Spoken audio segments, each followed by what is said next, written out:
What is a P0171 code? A code P0171 means that the engine is running to lean, which means that there is more air than fuel in the combustion chamber. This can cause various problems, such as poor performance, misfires, or engine damage. A code P0171 can be triggered by the oxygen sensor on bank 1, which is the side of the engine where cylinder 1 is located.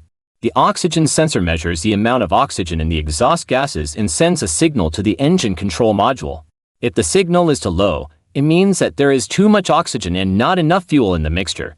The engine control module will try to adjust the fuel injection to correct the problem, but if it cannot do so within a certain range, it will store the code P0171. Here are some possible causes of a P0171 code. An air intake vacuum boost pipe leak, a faulty PCV valve, low fuel pressure, a faulty evap valve, a faulty oxygen sensor, a faulty EGR valve, an exhaust leak, a faulty coolant temperature sensor, a faulty ECM-PCM. I hope you found this video helpful. Please like and subscribe.